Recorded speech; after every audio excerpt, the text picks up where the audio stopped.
rear main seal today. It's an Allison 3000 series transmission. Obviously, this is a Freightliner. This is an 05, 4 and 05 Freightliner, M2 business class, I believe, school bus basically, with a C7. But a lot of these Allisons are the same, regardless of whether it's got a Packard or a Cummins or a Detroit or whatever in front of it. So we'll just go over this quick. So the first thing we're gonna do is we're gonna get under the truck, because in this particular truck, there's a lot going on here. We're trying to get back there to the rear cover of the engine. So let's get underneath. All right, so that's better. So we're looking at that little plug there. So that little access, the plug is really an access port for the flex plate torque converter bolts. Instead of taking the starter off. We are still going to just disconnect the batteries. We can leave the starter. Then we can get everything through there. That's also it's an access point for like a timing grid. But we don't use that. So we'll do that. Obviously, we're doing a rear main seal here today because of this. Previously, I had this plate off, and the entire backside of that plate is just sledge. Just hot oil for a long time. So a little stuffy today here. So yeah, and obviously it looks like it's coming from a higher point, but that's just leaking out of that little plastic plug there. The entire inside of this, I imagine, is covered in oil. So we'll do that. Luckily, on this truck, you do have to think of the PTO. In this truck, it looks like it won't be in the way. I'll be able to drop it right down. So all we're going to be doing is removing the bell housing bolts, the PTO shafts, PTO shaft, drive shaft, and then hydraulic lines will drain the transmission fluid, which will be step one here. And then we'll just disconnect the tube. This thing will drop right down. And that's really all there is to these things. You got, like, again, bell housing bolts, drive shafts, and then you got the, actually some of them don't even have an upper mount. Like this one does not have an upper mount. That's seen more on the ZF or the standard transmissions. So bell housing bolts, hydraulic lines, PTO shaft, drive shaft, and then wiring harness, which you pull out from right here. So let's start. I'm gonna start by, looks like we're doing everything from underneath here. We got plenty of room. I'm gonna start by draining the fluid, just so I don't lose a ton. When I pull that, I could probably leave it, but I'm gonna drain some anyway, so I don't get fluid everywhere. When I pull that fill tube. So 3/8 ratchet, let's empty this. First step, disconnect the batteries. Actually, if your truck has a shut-off switch, just shut it off. Plug comes out. Well, of course this one won't. Yeah, this one's broken. So we'll be right back with that. So that cover broke right off, and it's just a hole through. So I don't have a plug, so I'll leave that in there now, and we'll get our extension. So it's gonna be tough to record this, but basically I'm gonna use the alternator to rotate the motor over. I don't know, 5 or 6 times. You get 5 or 6 bolts through that access hole. I'll let you know what size this is. Okay, get 9 in there. Let's see where it go. Alright, getting crazy here.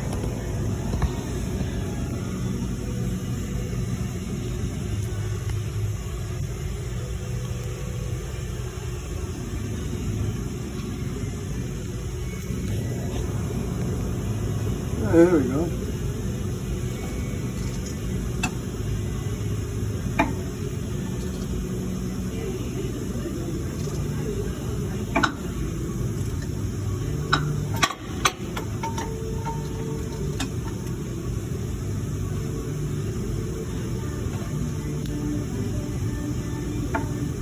What was that?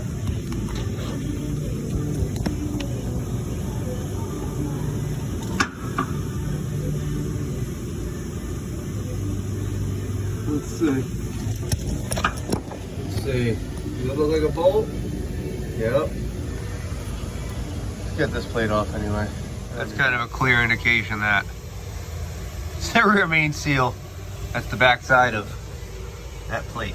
So anyway, let's get in there.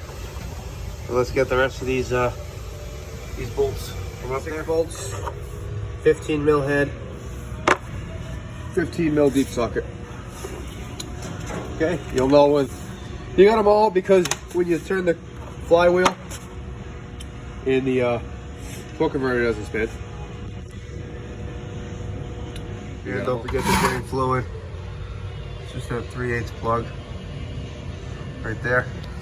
All right, so we're gonna unplug the output speed sensor here, and then we're obviously gonna make sure we're gonna pull that right now after this is done draining. And then, like I said, this comes out, all you do is pull that clip, and that cannon and that plug pulls up. So that's easy. You can also disconnect it from up there. So we'll see what's easier here. Okay, but it's that's the main connector there to the control module, and then you got this output sensor. Okay, so let's get that done. All right, and then for hydraulic lines, you got this accessory line here. This actually goes to the PTO, so we'll pull that. You know what? Actually, we can leave that. PTO's coming off the transmission. But you got the cooling lines right here, so it's gonna come on. 2 adjustables should do it. All right, so that's loose, and you just want to get this loose, because as the transmission comes out and drops, this will stay up, so that's fine. Next thing is the drive shaft switch. It's just a 13.5 inch 12 point. Okay, so take off the cap clamps, pry that baby off, and tie her out of the way. All right, so pry bar and a hammer helps, and just get that out of the way. So all we got left now is the bell housing bolts, guys. It's been about 30 minutes. Okay, so those are going to be the biggest pain. The ones up there. Hold on, I got double lights going on. Okay, so you know, it's 3 up there, and that bracket, you got to watch that when you're putting it back, because that can get caught in between the transmission and the motor. So let's get these bolts out, and then we'll leave 2 or 3 in. Then we'll get the transmission jack in place. And then we'll come back and take the final 2 out. Move this thing backwards and down. All right, so just be aware, as I grab the tranny jack here, of course it's buried. As soon as you get like 2, 3, 4 bolts left on those bell housing bolts, that thing's gonna want to start to move. So I think I got 4 left without the tranny jack under there, and it started to move. So should have had this ready. Have this ready. This is why we make videos. So just wanted to reiterate that. So this is the transmission jack we got. So 2,000 pounds, right? Yeah. 1,000 kilogram jack. Okay, so we'll get that under there. If you don't know how to use one of those, I guess, I don't know, watch a YouTube video, but if you're doing this job, I'm sure you do. So let's get this over there and in place. You know what you buy and don't even think about it is these freaking plugs, these hydraulic plugs, okay? Just buy them, okay? They come in handy like this, where you got the cooler lines at the bottom of the module there that don't stop leaking. So I got one cap, right? So I can cap this side, but then it's just gonna make its way out the other side, most likely at some point. Okay, so that's great. I only have one. So you just take these freaking things, just jam them in there. That's freaking fantastic. Just buy them.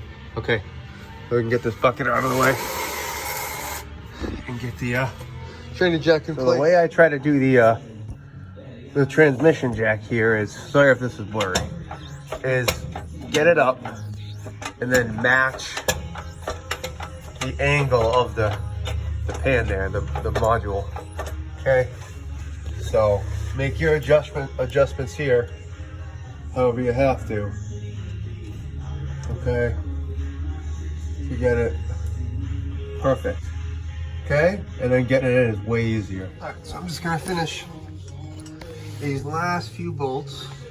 All right, so I got that bottom center of these two, right?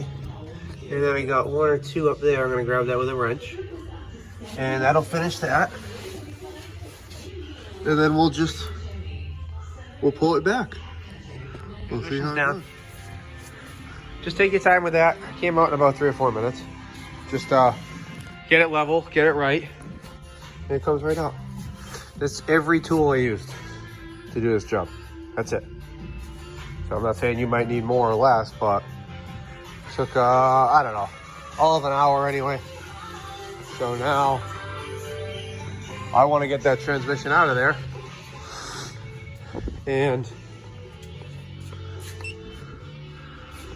have some room to do that rim and seal. So I'll lift this thing up and show you that. But that's all there is to this video.